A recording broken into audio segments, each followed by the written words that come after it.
Hi friends, இன்றைக்கி இந்த வீடியோவில் இஃப்தார் vlog தான் பார்க்க போகிறீங்க. என்னுடைய முதல் நாள் இஃப்தாரை தான் இன்றைக்கி வீடியோவாக உங்கள் கூட ஷேர் பண்ணியிருக்கிறேன்.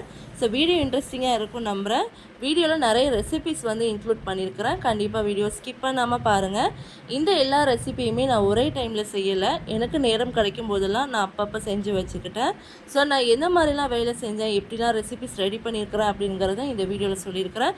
வீடியோ ஸ்கிப் பண்ணாமல் கடைசி வரைக்குமே பாருங்கள். வாங்க வீடியோக்குள்ளே போகலாம். நான் ஒரு 11:30 மணி போல் தான் கிச்சனுக்கு போனேன். ஸோ கிச்சனுக்கு போகிறதுக்கு முன்னக்கூட்டி சின்ன சின்ன வேலைகள்லாம் இருந்துச்சு, அதையும் முடித்து வச்சாச்சு. போனது உடனே பாலை சூடு பண்ணி வச்சுக்கிட்டேன். ஸோ பாலை காய்ச்சி ஆற வச்சு ஃப்ரிட்ஜில் வச்சுட்டோம் அப்படின்னா ஈவினிங் டைம் இஃப்தாருக்கு ஜூஸ் போடுறதுக்கு எனக்கு கொஞ்சம் ஈஸியாக இருக்கும். ஸோ நான் அப்பப்போ டைம் கிடைக்கும் போது வேலையெல்லாம் பார்த்து வச்சுக்குவேன். ஒரே டைமில் நமக்கு வேலை பார்க்கும்போது நமக்கு கொஞ்சம் டயர்டாகிடும். ஸோ டைம் கிடைக்கும் போதெல்லாம் இந்த மாதிரி சின்ன சின்ன வேலையை பார்த்து வச்சுட்டோம் அப்படின்னா நமக்கு இஃப்தாருக்கு வேலை செய்ய ஈஸியாக இருக்கும். ஸோ மார்னிங்கே கூட உருளைக்கிழங்கு நான் வேக வச்சுக்கிட்டேன் கபாப் பண்ணுறதுக்காக. ஸோ ஒரு அடுப்பில் பாலை காய்ச்சிட்டு ஒரு அடுப்பில் உருளைக்கிழங்கு நான் விசில் போட்டுட்டேன். காலையில் இந்த 2 வேலையை மட்டும் பார்த்து வச்சுட்டு அதுக்கப்புறம் மதியத்துக்கு மேலே தான் மிச்ச வேலையை ரெடி பண்ண ஸ்டார்ட் பண்ணேன். அதுக்கப்புறம் இன்றைக்கி கஸ்டர்ட் புட்டிங் பண்ணணும் பிளான் பண்ணியிருந்தேன். ஸோ அதுக்காக தான் கஸ்டர்ட் காய்ச்சறதுக்காக ஒரு பாத்திரத்தில் 100 ml அளவுக்கு தண்ணி சேர்த்துட்டு அதில் 1 டேபிள் ஸ்பூன் அளவுக்கு அகர் அகர் பவுடர் சேர்த்துருக்கிறேன். ஸோ அகர் அகர் நான் பவுடர் பண்ணி வச்சுருக்கனால இது சீக்கிரமே கரைஞ்சிரும். ஸோ இது நல்லா கரைஞ்சி வந்ததுக்கப்புறம் நான் இதில் ஒரு 300 ml அளவுக்கு நல்ல திக்கான பால் சேர்த்துக்கிறேன். சேர்த்துட்டு இதை நல்லா கலந்து விட்டுருங்க. இது மொத்தத்துக்கு ஒரு 400 ml கணக்காயிடுச்சு. ஸோ இதுக்கு மொத்தத்துக்குமே 1 டேபிள் ஸ்பூன் அளவுக்கு அகர் அகர் பவுடர் கரெக்டாக இருக்கும். ஸோ இது தேவையான அளவுக்கு சீனி சேர்த்துக்கிட்டேன். நான் ஒரு 5 டேபிள் ஸ்பூன் அளவுக்கு சுகர் சேர்த்துக்கிட்டேன். ஸோ சுகர்லாம் நல்லா கரைஞ்சி வந்துடுச்சு. நான் இப்போ ஒரு 2 டேபிள் ஸ்பூன் அளவுக்கு கஸ்டர்ட் பவுடர் எடுத்துக்கிறேன். ஒரு 2 டேபிள் ஸ்பூன் அளவுக்கு கஸ்டர்ட் பவுடரை ஒரு பவுலில் சேர்த்துட்டு கொஞ்சமாக தண்ணி சேர்த்துட்டு இதை நல்லா கலந்து விட்டுருங்க. ஸோ இது நல்லா கட்டிகள் இல்லாமல் கலந்து விட்டுட்டு ஒரு பேஸ்ட் மாதிரி எடுத்ததுக்கப்புறம் இந்த கலவையும் நம்ம பாலில் சேர்த்துக்கலாம். ஸோ பால் நல்லா கொதித்து வந்ததுக்கப்புறம் நம்ம கரைச்சி வச்சுருக்கிற கஸ்டர்ட் சேர்த்துக்கலுங்க. சேர்த்துட்டு இதை நல்லா கலந்து விட்டுருங்க. கஸ்டர்ட் சேர்த்த உடனே 2 நிமிஷத்துலேயே பால் நல்லா டைட்டாக ஆரம்பிக்கும். ஸோ இதை நல்லா கலந்து விட்டுருங்க. கொஞ்சம் நல்லா திக்காகி வரும்போது ஸ்டவ் ஆஃப் பண்ணிடலாம்.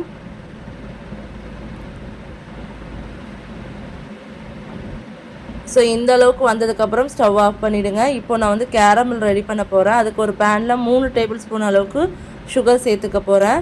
சுகர் சேர்த்துட்டு 1 டீஸ்பூன் அளவுக்கு தண்ணி சேர்த்துக்கோங்க. தண்ணி சேர்த்துட்டு சுகரை நல்லா கேரமல்ஸ் பண்ணி எடுத்துக்கோங்க. இது ரொம்ப கருக விட்டுறாதீங்க. லேசாக கோல்டன் கலர் ஆனதுக்கப்புறம் ஸ்டவ் ஆஃப் பண்ணிவிடுங்க. ஸோ இந்த ஸ்டேஜில் ஸ்டவ் ஆஃப் பண்ணிவிடுங்க. இப்போ இந்த கேரமல் சிரப்பை நம்ம ஒரு பாத்திரத்துக்கு ட்ரான்ஸ்ஃபர் பண்ணிடலாம். ஸோ நான் ஒரு கிண்ணத்தில் நம்ம எடுத்து வச்சுருக்க கேரமல் சிரப்பை சேர்த்துக்கோங்க.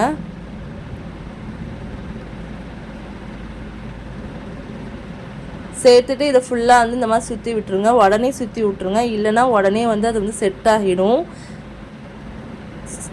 கேரமல் செட் ஆனதுக்கப்புறம் நம்ம காய்ச்சி ஆற வச்சு எடுத்துருக்குற கஸ்டர்டை சேர்த்துக்கோங்க. சேர்த்துட்டு இதை நல்லா ஆறுனதுக்கப்புறம் ஃப்ரிட்ஜில் வச்சு செட் பண்ணி எடுத்துக்கோங்க. ஃப்ரிட்ஜில் வச்சு நல்லா செட் பண்ணி எடுத்ததுக்கப்புறம் ஒரு பிளேட்டில் இந்த மாதிரி நீங்கள் தட்டிட்டிங்கன்னா இப்படி வந்துடும். சூப்பரான கஸ்டர்ட் புட்டிங்கும் ரெடி ஆகிடுச்சு.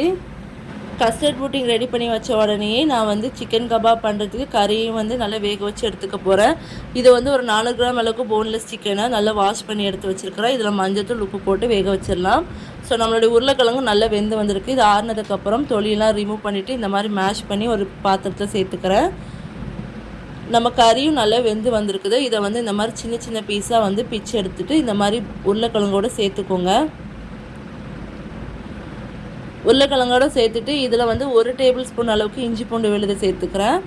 ஒரு டேபிள் ஸ்பூன் அளவுக்கு மிளகாய் தூள் சேர்த்துக்கிறேன். ஒரு 1/2 டேபிள் ஸ்பூன் அளவுக்கு மல்லித்தூள் சேர்த்துக்கிறேன். ஒரு 1/2 டேபிள் ஸ்பூன் அளவுக்கு சீரகத்தூள் சேர்த்துக்கிறேன். ஒரு 1/4 டீஸ்பூன் அளவுக்கு கரம் மசாலா சேர்த்துக்கோங்க. ஒரு 1/2 டீஸ்பூன் அளவுக்கு சில்லி ஃப்ளேக்ஸ் சேர்த்துட்டு ஒரு 2 டேபிள் ஸ்பூன் அளவுக்கு டொமேட்டோ கெச்சப் சேர்த்துக்கோங்க. அதுக்கப்புறம் இதுக்கு தேவையான அளவுக்கு உப்பு சேர்த்துக்கோங்க. அப்புறம் கொஞ்சமாக கொத்தமல்லி தலைகளை சேர்த்துட்டு இதை நல்லா பசறி விட்டுடலாம். இந்த மசாலா எல்லாம் ஒன்றோட ஒன்று நல்லா மிக்ஸ் ஆகணும். ஸோ இதை நல்லா கலந்து விட்டுடலாம். மசாலா எல்லாம் ஒன்றோட ஒன்று நல்லா மிக்ஸ் ஆகி வரட்டும். ஸோ இதை நல்லா கலந்து விடுங்க. இந்த மாதிரி நல்லா பெசரி எடுத்ததுக்கப்புறம் நம்ம வடைக்கெலாம் தட்டுற மாதிரி ஒரு உருண்டை எடுத்துக்கோங்க. உருண்டை எடுத்து இந்த மாதிரி நல்லா உருட்டிட்டு கட்லட் ஷேப்பில் நீங்கள் தட்டி எடுத்துக்கோங்க. உங்களுக்கு எந்த ஷேப்பில் வேணாலும் தட்டி எடுத்துக்கலாம். நான் வந்து கட்லட் ஷேப்பில் தட்டி எடுத்து பிளேட்டில் வச்சுக்கிறேன். ஸோ இதை வந்து இப்போவே நான் போட்டு எடுத்து வச்சுக்க மாட்டேன். இதை நான் ரெடி பண்ணும்போது டைம் வந்து ஒரு 3 மணி. இதை ஒரு 5:30 மணி போல் நான் ஃப்ரை பண்ணி எடுத்துக்குவேன். எல்லாத்தையும் இந்த மாதிரி ரெடி பண்ணி வச்சாச்சு. இந்த மாதிரி ரெடி பண்ணது எல்லாத்தையும் அதே பாத்திரத்தில் போட்டு மூடி வச்சுக்க போகிறேன். இதை வந்து நோம்பு திறக்கிற கிட்ட வந்து நம்ம ஃப்ரை பண்ணால் கொஞ்சம் சூடாக இருக்கும். ஒரு 5:30 மணி போல் வந்து இதை ஃப்ரை பண்ண ஸ்டார்ட் பண்ணலாம். ஸோ இப்போ இது எல்லாத்தையும் வச்சுட்டு நம்ம மூடி வச்சிடலாம். இதெல்லாம் ரெடி பண்ணி வச்சுட்டு நான் கொஞ்ச நேரம் ரெஸ்ட் எடுக்க போயிட்டேன். ஒரு 4 மணிக்கு போல் மறுபடியும் கிச்சனுக்கு வந்தேன். கிச்சனுக்கு வந்துட்டு ரோஸ் மில்க்கும் ஜூஸையும் கரைச்சி வச்சிடலாம் சொல்லிட்டு முதல்ல ரோஸ் மில்க்கு தான் அடித்து வைக்க போகிறேன். ரோஸ் மில்க்கு வந்து ஒரு மிக்சர் ஜாரில் காய்ச்சி ஆற வச்ச பாலை சேர்த்துட்டு அதுக்கு தேவையான அளவுக்கு சுகர் சேர்த்துக்கிட்டேன். அதுக்கப்புறம் ஒரு 2-3 ட்ராப் அளவுக்கு ரோஸ் மில்க் எசன்ஸ் சேர்த்துட்டு இதை நல்லா அடித்து எடுத்துக்கிட்டேன். அடித்து எடுத்த ரோஸ் மில்க்கை மறுபடியும் ஃப்ரிட்ஜில் வச்சுக்கிட்டேன். இப்போ நன்னார் சர்பத் வந்து கரைச்சி எடுத்துக்க போகிறேன். நன்னார் சர்பத் கரைக்கிறதுக்கு தேவையான அளவுக்கு தண்ணி சேர்த்துட்டு அதுக்கு தேவையான அளவுக்கு ஜூஸுக்கு தேவையான அளவுக்கு சுகர் சேர்த்துட்டு அதுக்கப்புறம் நன்னார் சர்பத்தையும் சேர்த்துட்டேன். இதில் ஒரு லெமனை வந்து ஜூஸ் பொழிஞ்சு சேர்த்துருக்குறேன். சேர்த்துட்டு இதை நல்லா கலந்து விட்டுட்டேன். சுகர்லாம் நல்லா கரைஞ்சதுக்கப்புறம் அதுக்கப்புறம் நாம் வந்து ஏற்கனவே ஊற வச்சுருந்த சப்ஸா விதைகளை வந்து சேர்த்துக்கிறேன். சேர்த்துட்டு இதில் ஒரு ஐஸ் க்யூப் சேர்த்துட்டு நான் அப்படியே வந்து வச்சிடுறேன். ஸோ நன்னார் சர்பத்தையும் ரெடி பண்ணி வச்சாச்சு. இப்போது இஃப்தாருக்கு சாப்பிட்றதுக்காக கொஞ்சமாக ஃப்ரூட்ஸ் வந்து கட் பண்ணிக்க போகிறேன். நான் தர்பூசணி தான் இன்றைக்கி கட் பண்ணிக்க போகிறேன். நோம்பு திறந்துட்டு ஏதாவது ஃப்ரூட்ஸை வந்து கண்டிப்பாக எடுத்துக்கோங்க. நீங்கள் ஜூஸாக எடுத்துக்கிட்டாலும் சரி, இந்த மாதிரி ராவாக கட் பண்ணி சாப்பிட்றதா இருந்தாலும் சரி, கண்டிப்பாக நான் இதோட ஃப்ரூட்ஸை வந்து சேர்த்துக்கோங்க. ஸோ நான் வந்து இன்றைக்கி வந்து வாட்டர் மெலன் தான் எடுத்துருக்கிறேன். ஸோ இதை தான் கட் பண்ணி எடுத்து வச்சுக்க போகிறேன். இது சாப்பிட்றதுக்காக ஒரு பாக்ஸில் வச்சுட்டு இது ஃப்ரிட்ஜில் வச்சு சில் பண்ணி எடுத்துக்க போகிறேன். ஸோ இப்போ நான் கடல் பாசியை வந்து காய்ச்சி ஆற வச்சுருக்கிறேன் ஜெல்லி டைப்பில் ரோஸ் மில்க் எசன்ஸ் ஊற்றி. இது நல்லா செட் ஆகி வந்ததுக்கப்புறம் இது சின்ன சின்ன பீஸாக கட் பண்ணி எடுத்துக்க போகிறேன். இதை வந்து ரோஸ் மில்கில் போட்டு குடிக்கிறதுக்கு ரொம்பவே நல்லாயிருக்கும். கண்டிப்பாக நீங்களும் ட்ரை பண்ணி பாருங்கள். உங்கள் வீட்டில் குழந்தைங்கள்லாம் இருந்தால் இந்த மாதிரி கலர்ஃபுல்லாக ஜூஸ் போட்டு குடிக்கும்போது அவங்களும் இன்ட்ரெஸ்டிங்காக சாப்பிடுவாங்க. கண்டிப்பாக இந்த மாதிரி நீங்களும் ட்ரை பண்ணி பாருங்கள். ஸோ பார்க்குறதுக்கே நல்ல ஜெல்லி மாதிரி இருக்குது. ஸோ வீடியோவில் பார்க்கும்போதே உங்களுக்கு தெரியும். நான் இப்போ ஒரு பவுலில் ஏற்கனவே அடித்து வச்ச ரோஸ் மில்கை வந்து சேர்த்துருக்குறேன். அதுக்கப்புறம் நம்ம வந்து ரெடி பண்ணி வச்சுருக்கிற ஜெல்லி வந்து கட் பண்ணி சேர்த்துக்கோங்க, கடல் பாசி ஜெல்லியை. அதுக்கப்புறம் கொஞ்சோண்டு தர்பூசணி இந்த மாதிரி சின்னதாக கட் பண்ணி சேர்த்துருக்கோங்க. இது கூடவே வந்து நான் வந்து பாதாம் பிசினை சேர்த்துருக்கிறேன். ஏற்கனவே ஊற வச்சுருந்த பாதாம் பிசினை சேர்த்துக்கிறேன். அதுக்கப்புறம் இது கூட சப்ஸா விதையும் சேர்த்துக்கிறேன். சேர்த்துட்டு இதை நல்லா கலந்து விட்டுருங்க. ரோஸ் மில்கை நீங்கள் நார்மலாக குடிக்கிறதுக்கு இந்த மாதிரி செஞ்சு குடிங்களா, உண்மையிலே ரொம்ப ரெஃப்ரெஷிங்காக இருக்கும். ஸோ இது நோன்பு டைமில் இஃப்தாருக்கு மட்டும் இல்லாமல் இந்த வெயில் காலத்தில் நீங்கள் எடுத்துக்கிறதுக்கும் ரொம்பவே நல்லது. கண்டிப்பாக ட்ரை பண்ணி பாருங்கள். ஸோ இதையும் ரெடி பண்ணி வச்சாச்சு. இதெல்லாம் ரெடி பண்ணி வைக்கவே கிட்டத்தட்ட 5:30 மணி போலவே தாண்டிடுச்சு. ஸோ இதெல்லாம் ரெடி பண்ணி வச்சுட்டு இப்போ கபாபை வந்து நம்ம சைடில் வந்து ஃப்ரை பண்ண ஸ்டார்ட் பண்ணிடலாம். கபாப் ரெடி பண்ணுறதுக்கு வந்து ஒரு 2 முட்டையில் கொஞ்சமாக உப்பு சேர்த்துட்டு கொஞ்சமாக மிளகாய் தூளையும் சேர்த்துட்டு இதை நல்லா வந்து பீட் பண்ணி எடுத்துக்கோங்க. சைடில் வந்து முட்டையை அடிச்சுட்டு சைடில் வந்து நான் கபாப் பண்ணுறதுக்கு ஒரு தவாவில் வந்து எண்ணெய் சூடு பண்ணி வச்சுருக்கிறேன். முட்டையை நல்லா அடித்ததுக்கப்புறம் நம்ம ரெடி பண்ணி வச்சுருக்கிற கபாபை வந்து இந்த முட்டையில் நல்லா டிப் பண்ணிக்கலாம். முட்டையில் நல்லா டிப் பண்ணிவிட்டு இப்போது தவாவில் போட்டு இதை வந்து ஃப்ரை பண்ணி எடுத்துக்கலாம். நான் இன்றைக்கி வந்து கபாப் வந்து ஷாலோ ஃப்ரை தான் பண்ண போகிறேன். ஸோ கபாப் பொறுத்த வரைக்கும் ஷாலோ ஃப்ரை பண்ணால் தான் நல்லாயிருக்கும். நீங்கள் டீப் ஃப்ரை பண்ணுறதை விட ஷாலோ ஃப்ரை பண்ணி சாப்பிட்டு பாருங்கள். உண்மையிலே சூப்பராக இருக்கும். கண்டிப்பாக ட்ரை பண்ணி பாருங்கள். ஸோ அடுப்பை மீடியமான ஹீட்டில் வச்சுட்டு இது 2 பக்கமும் திருப்பி போட்டு இதை ஃப்ரை பண்ணி எடுத்துக்கலாம்.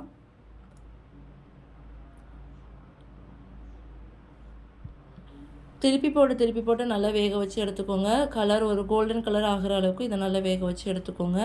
ஸோ இந்த அளவுக்கு நல்லா கலர் சேஞ்ச் ஆகி வந்ததுக்கப்புறம் இந்த ஸ்டேஜில் நம்ம எடுத்துடலாம். ஸோ நம்மளுடைய சூப்பரான கபாபும் ரெடி ஆகிடுச்சு. ஸோ மீதி இருக்கக்கூடிய எல்லா கபாபையும் இந்த மாதிரி நான் வந்து சாலோ ஃப்ரை பண்ணி எடுத்துக்கிறேன். எல்லா கபாபையும் இந்த மாதிரி ரெடி பண்ணி வச்சாச்சு. ஸோ இந்த ரெசிபியை நீங்களும் ட்ரை பண்ணி பாருங்கள். உண்மையிலேயே டேஸ்ட் சூப்பராக இருந்துச்சு. கண்டிப்பாக நீங்களும் உங்கள் வீட்டு இஃப்தாரில் இதே போல் ரெசிபியை ட்ரை பண்ணி பார்த்துட்டு எப்படி இருந்துச்சுன்னு கமெண்ட் பண்ணுங்கள். ஸோ இப்போ என்னோடய ஹஸ்பண்டும் பள்ளியிலேருந்து கஞ்சி வாங்கிட்டு வந்திருந்தாங்க. ஸோ கஞ்சி ரெசிபி இன்ஷால்லாம் நான் ஃப்யூச்சரில் அப்லோட் பண்ணுறேன். நம்ம என்ன தான் வீட்டில் கஞ்சி ரெடி பண்ணாலுமே சூப்பராக தான் ரெடி பண்ணுவோம். ஆனால் நோன்பு கஞ்சிங்கிறது பள்ளிவாசலில் கிடைக்கிற கஞ்சி வந்து உண்மையிலேயே ரொம்ப டேஸ்ட் சூப்பராக இருக்கும். ஏன்னா அவங்க பல்க் குவான்டிட்டியில் செய்கிறதுனால. ஸோ இஃப்தாருக்கு டைம் ஆகிடுச்சு, எல்லாத்தையும் எடுத்து வச்சுட்டு நல்லா துவா செஞ்சுட்டு அதுக்கப்புறம் நம்ம நோன்பு திறக்க வேண்டியது தான். ஸோ இந்த வீடியோ உங்களுக்கு பிடிக்கும் நம்புகிறேன். பிடிச்சிருந்தா லைக் பண்ணுங்கள், மறக்காமல் சேனலை சப்ஸ்கிரைப் பண்ணுங்கள்.